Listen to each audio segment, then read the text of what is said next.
The Israel-Iran conflict has taken the world by storm, with missiles deployed by both sides, turning the cities of both countries into apocalyptic landscapes of rubble, fire, and blood.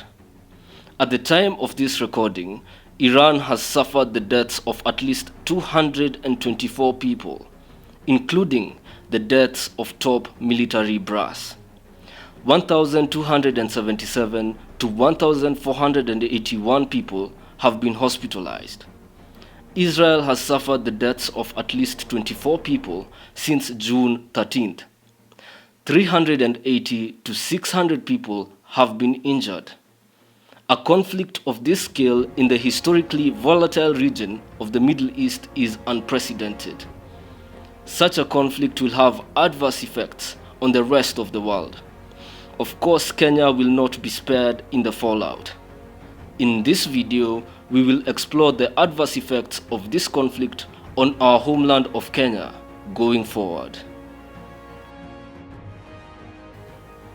In order to understand how the conflict will affect Kenya, we must explore the historical role of Kenya in the Middle East. Kenya's historical ties with Israel, including agricultural and security cooperation, contrast with its economic relations with Iran. The 1976 Entebbe raid and Israel's support in agriculture and counter-terrorism highlight deep ties, while Iran's role as a tea market complicates our stance on neutrality. Kenya's call for de-escalation through Foreign Affairs PS Korir Sing'oei and its strategic position in the Horn of Africa suggests that it will continue to advocate for peace while navigating the risks to its economy and security. This conflict threatens Kenya's economic and security stability. This is how. In terms of the economic impact, we will experience rising oil prices and subsequently a rise in the cost of living. Kenya imports 90% of its oil from this region. This is done through agreements with Middle Eastern oil companies such as Saudi Aramco, the Emirates National Oil Company, and the Abu Dhabi National Oil Company to import fuel on credit in what are known as government-to-government deals, otherwise known as G2G deals. The conflict threatens key shipping routes like the Red Sea, the Suez Canal, and the Strait of Hormuz, all which are critical for Kenya's trade with Europe, the US, Africa, and West Asia. Oil imported into Kenya is shipped here on large oil tankers. The tankers load oil from Iran, the UAE, Saudi Arabia, or Iraq, and they pass through the Strait of Hormuz into the Arabian Sea. From the Arabian Sea, the tankers sail to the Indian Ocean, subsequently moving through the Somali Basin and heading southward along the East African coast. The port of Mombasa is the primary entry point for these shipments, where the oil is either stored or refined. If the Strait of Hormuz is blocked during the war, ships must find alternative routes, the most likely being through the Cape of Good Hope. This is the most cumbersome route, which adds 10 to 15 extra days more than the normal route. This will come with increases in oil prices due to the longer journey.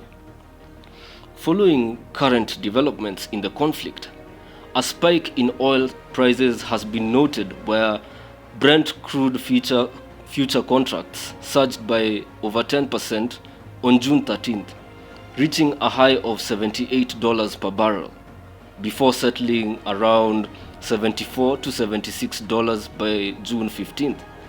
For context, oil futures refer to financial contracts in which a buyer and a seller agree to trade a specified number of barrels of oil at a fixed price set for a future date. With a rise in oil prices, all other commodities will spike in pricing. This can and will devastate our struggling economy. Also, Kenya's exports of tea to Iran will be impacted.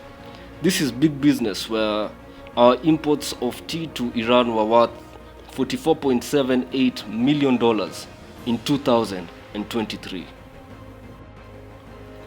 There may be security implications experienced by Kenya depending on the way the conflict unfolds.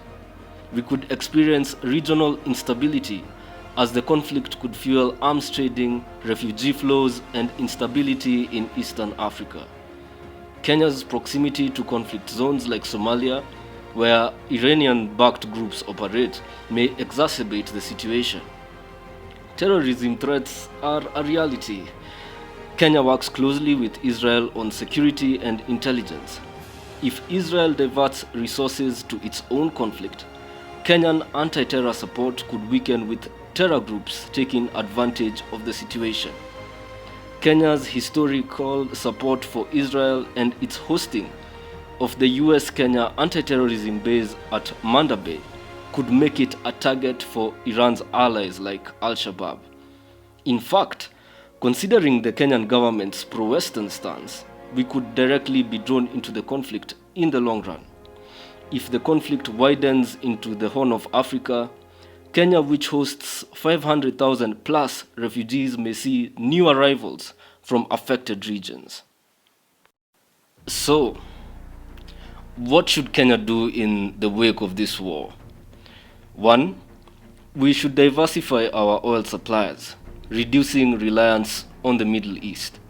Secondly, we must boost our counter-terror vigilance.